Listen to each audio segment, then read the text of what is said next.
This week's episode is brought to you in part by Adobe Systems, the people who bring you Photoshop, Illustrator, and an entire line of software for web design and video. CDW, for hardware, software, gadgets, and more, CDW has the right technology right now. DLO, makers of the Home Dock Deluxe. Watch your favorite podcast on your TV with the Home Dock Deluxe from DLO. Azo, makers of high-end monitors for creative and moving image professionals. And iStock Photo, the world's preeminent collection of member-generated royalty-free images and digital art.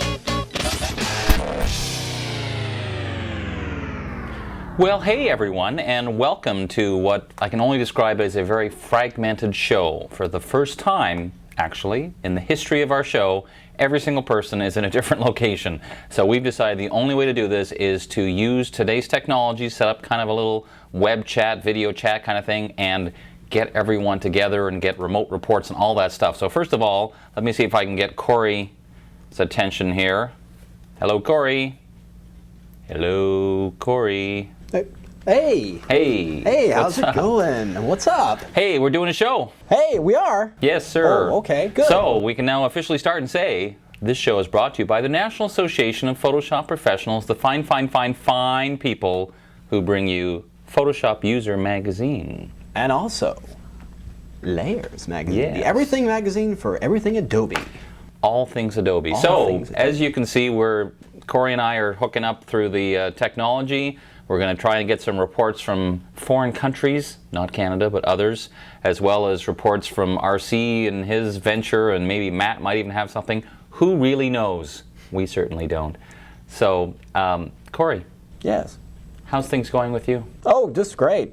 You're looking fine. I am. I am. Do I? Look, yeah. You look good too. Well, we try, given the fabulous setup we have here with our high technology devices.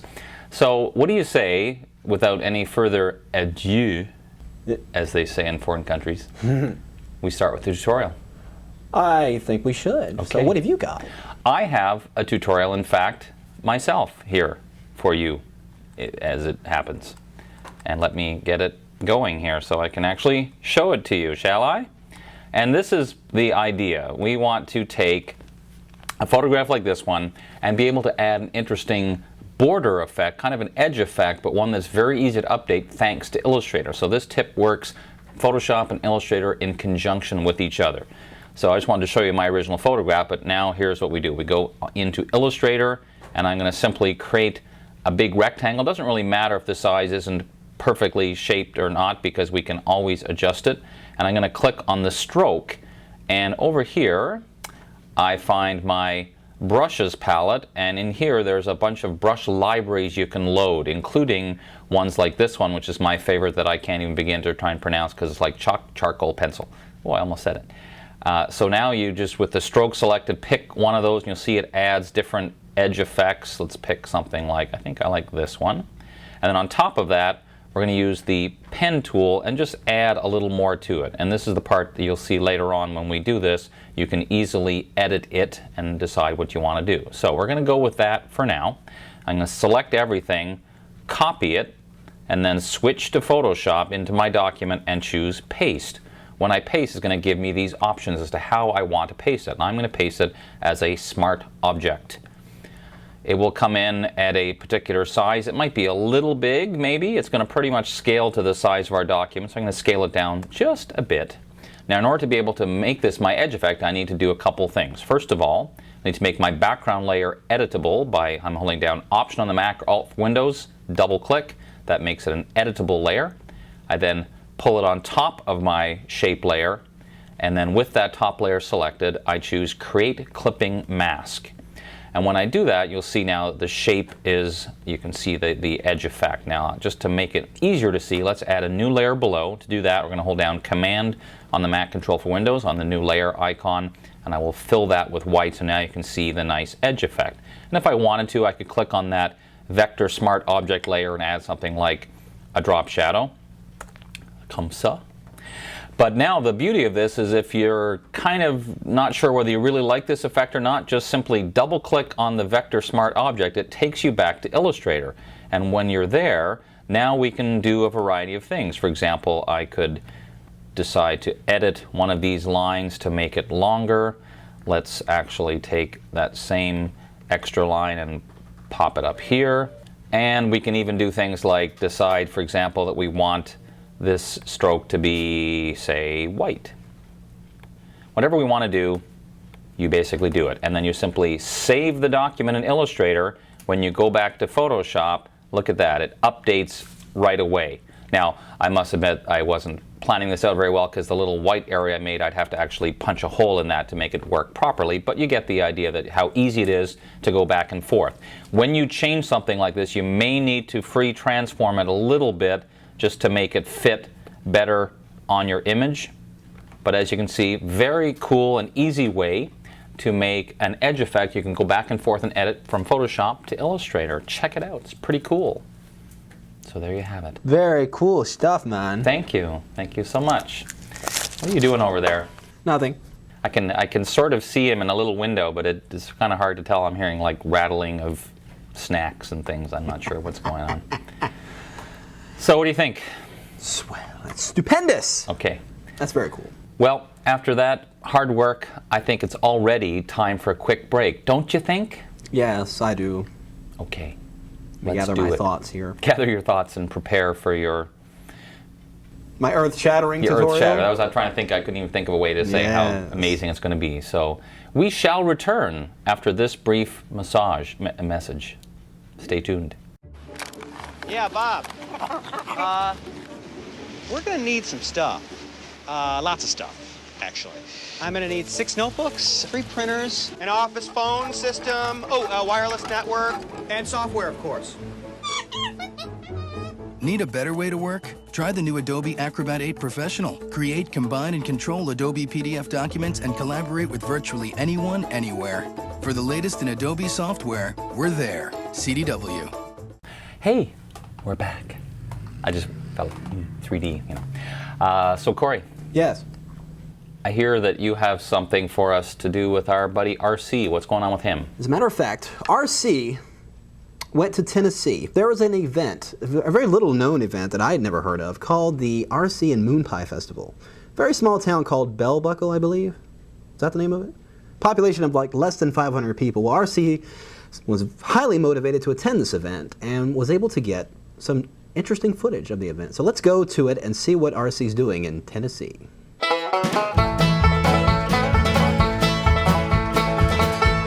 Here we are at the 13th annual RC Cola and Moon Pie Festival in Bell Buckle, Tennessee. Here with me, we actually wind up having Billy Phillips. Now, Billy Phillips is actually one of the directors of the festival, and we figured we'd stop him real quick before we actually wind up running over to the parade. And Billy, tell us a little bit about the festival. How did this wind up originating? This event started 13 years ago in historic Bell Buckle, Tennessee, trying to bring foot traffic to our small town. We have a population of 405 people, and we expect to go to 15,000 today. So you know what an undertaking that is for a small community.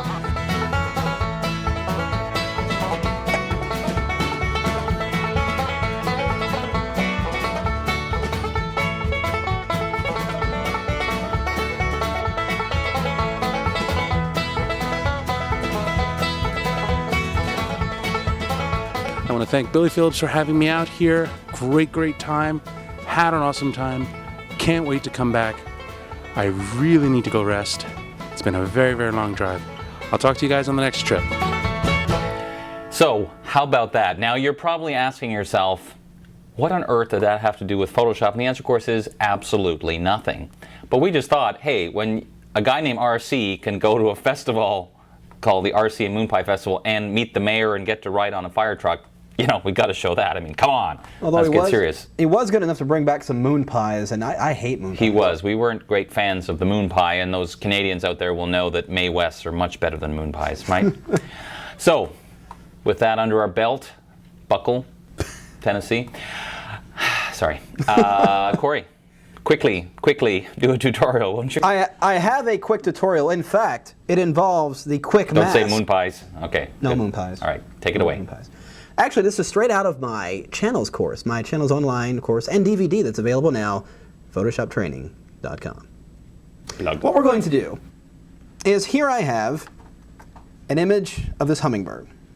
Well, generating a selection of this would normally be pretty easy, but you see that we have the bird's wings are very blurred. like they're in motion. You know, they're caught in motion blur. Well, the first thing I'm going to do is actually go over here and get the quick selection tool. I'm just going to draw a selection over most of the area of the bird, getting these less than difficult areas selected. Let's go around here. Let's go into the beak a little bit here. Now inside the wings, I'm just going to draw in this area right up in here, just to kind of get some area of the wing. Well, not that much. What about like that? Now, I'm going to go to quick mask mode. I'm going to do that by pressing the Q key on my keyboard, or you could click on this little icon at the bottom of your toolbar. And here you see that the selection has turned into a colored shape. Well, don't be worried. It's not any pixels that have filled the layer or anything like that. It's simply giving you a preview of your active selection. What I'm going to do is first take my paintbrush tool, because now we can paint the selection on instead of drawing it with the lasso tool, because those marching ants can get very annoying. So with that brush, I'm just going to use a hard edge brush here. I'm just going to fine tune the selection in this area here. And we'll make that brush a little bit smaller. Now, true, I'm going outside the edges a little bit here, but that's not going to be a problem in a minute. You'll see.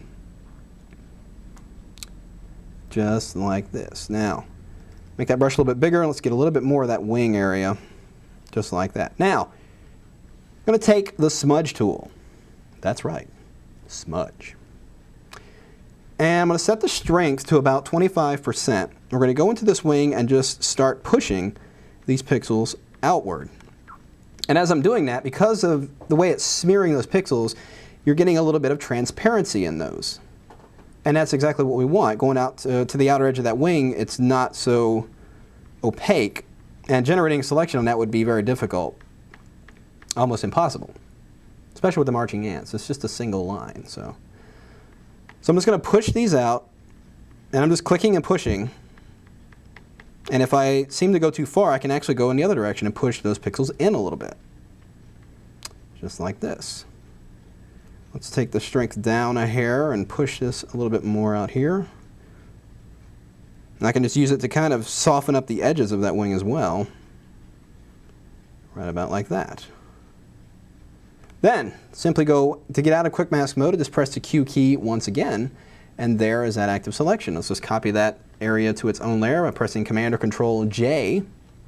If I turn off that layer, you can see now we have, let's put a solid color background back there. Let's create a new layer and fill it. So now you see that those wings have a nice blurred edge to them that we did by altering that selection in quick mask mode. So really quick way of fine-tuning your selection by painting the pixels on it, manipulating them with all the paint tools instead of worrying about the marching ant selection tools. So there you have it, really quick. Cool stuff with the quick mask mode. Well, good job, sir. Thank you, thank you. I think after that just enthralling, exhausting time we spent watching that, because it was very quick and easy and cool, we should do some news. So I think so. I'm not sure. Let's see if I can figure a way to get Stephanie Cross on here. I don't know. Let's see if that works. Check it out. Photoshop Storm Team Action News with news anchor Stephanie Cross.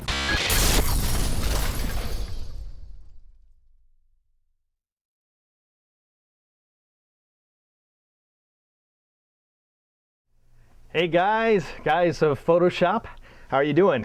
Deke here, and I can't tell you how excited I am. What a big break this is for me. As Scott knows, I think Dave and Matt are privy to this as well. Probably not Corey, he's kind of young. I've been in prison for a while, federal pen actually. People ask me why.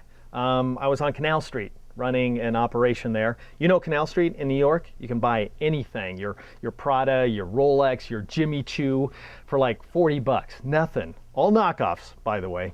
So I had this shop. I was a Scott Kelby imitator. I had a lot of Scott Kelby books that I sold, written by me, of course. Got so much business that we had to bring in a couple of other Scott Kelby imitators.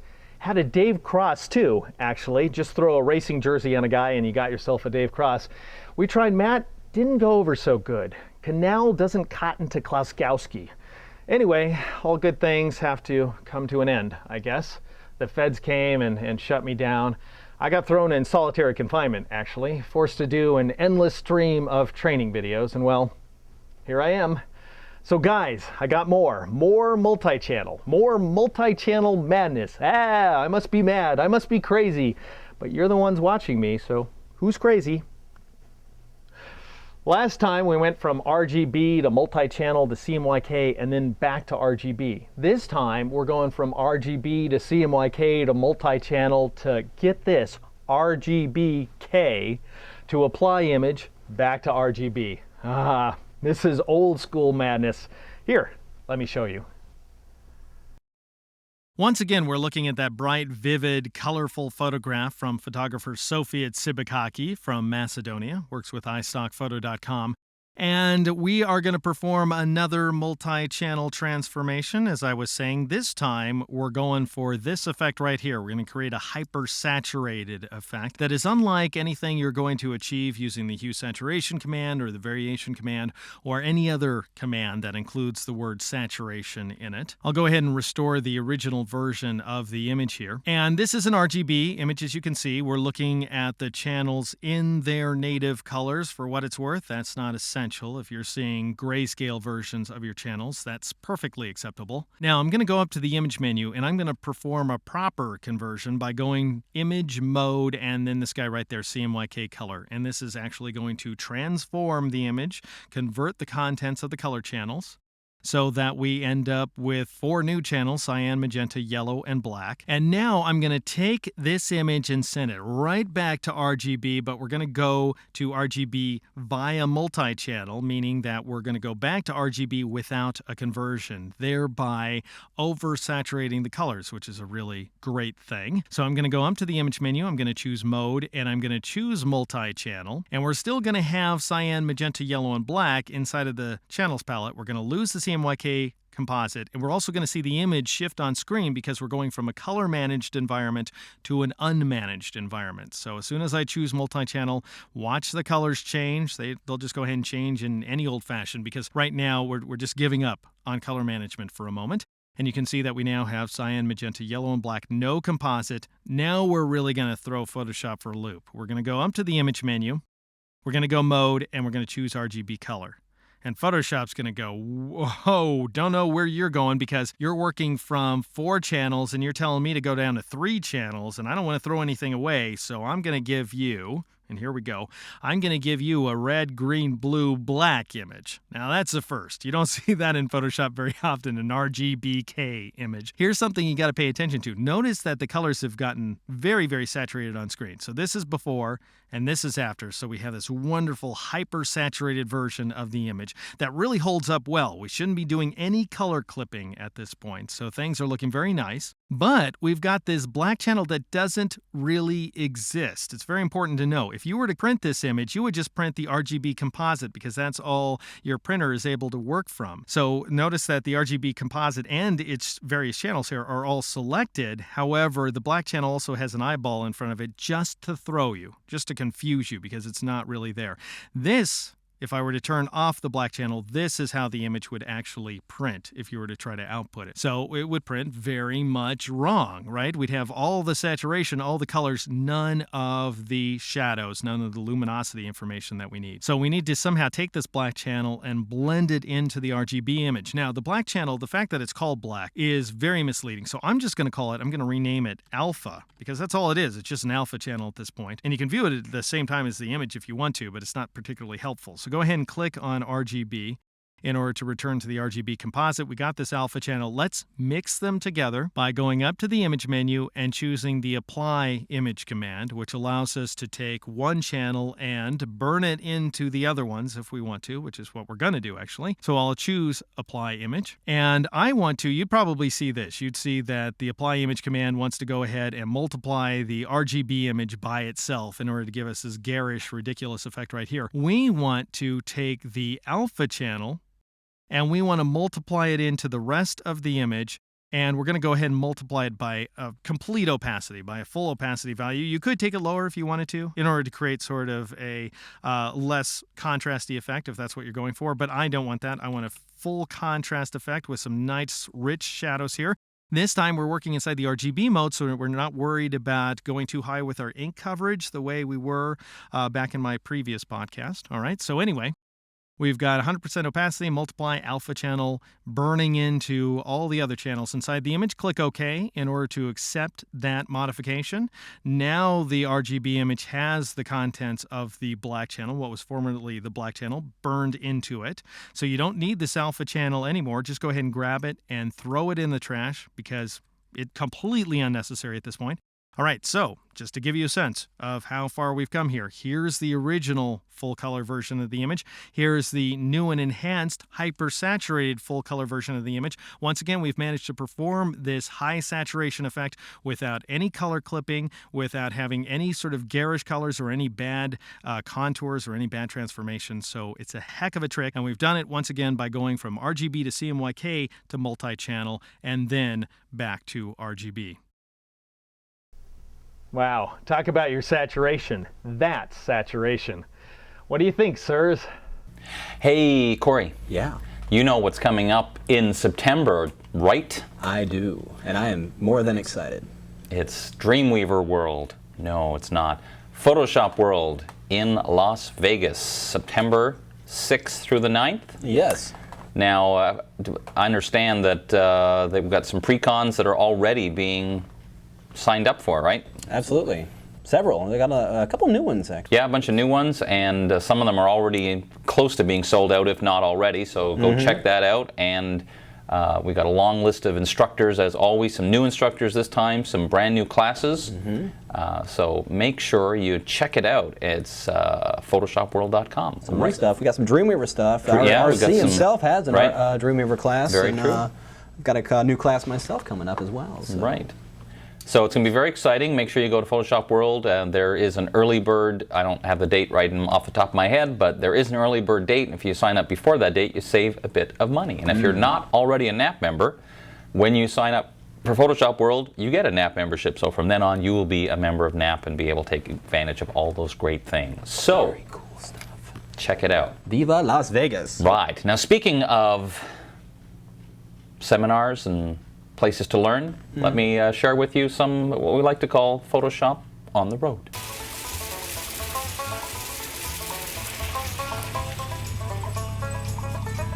First of all, I will be in, let's see, where will I be? I'll be in Nashville on July 16th and then Virginia Beach on July 20th doing the Power Tour. And Bert Monroy is going to be doing a tour of Canada. He's going to be on Vancouver on July 16th. Calgary, Alberta on July 18th, and Toronto on the 20th, Montreal on the 23rd of July, and Ottawa, woohoo, my hometown, on July 25th. Wow, he's a busy, busy man. And also Ben Wilmore is going to be in London, England, doing his photography tour on July 27th. So make sure you go to photoshopseminars.com for more details on those upcoming seminars. And that's it for our little Photoshop on the Road segment.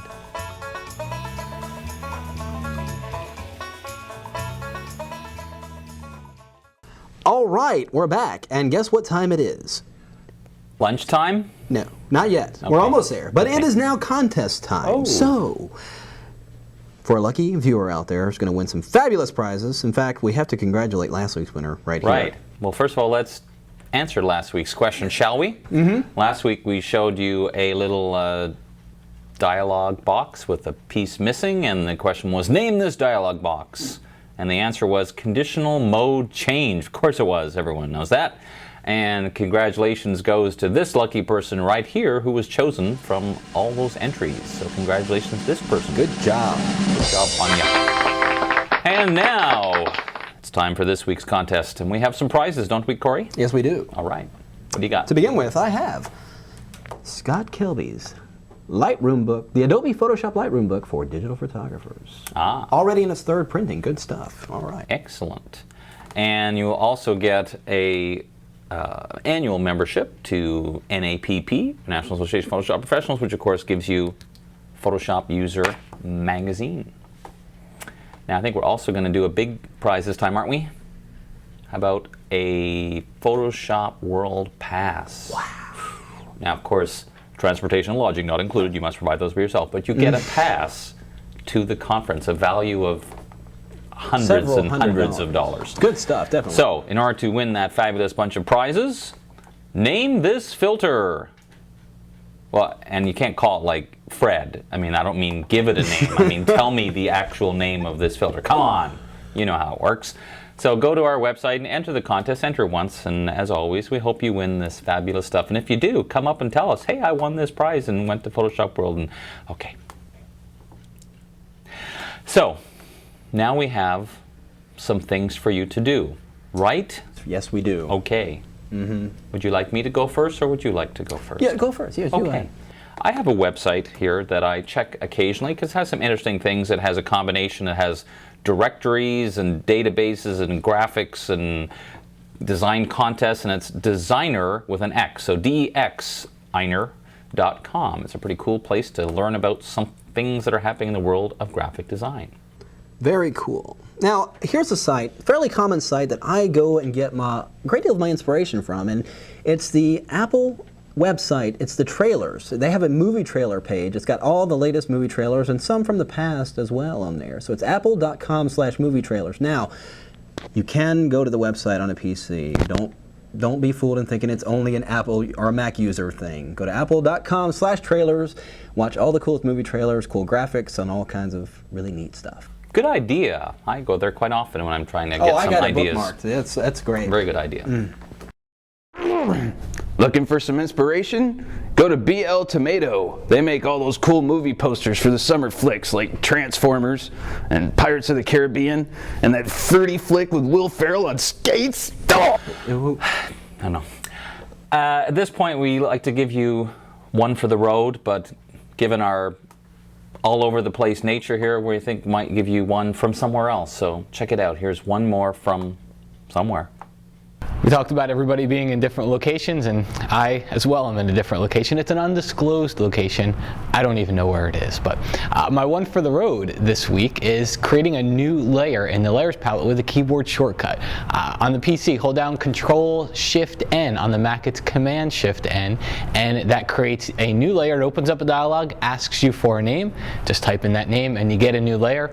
And as with many things inside the layers palette, if you hold down the Alt or the Option key, that bypasses the dialog, and it will just create a new layer for you.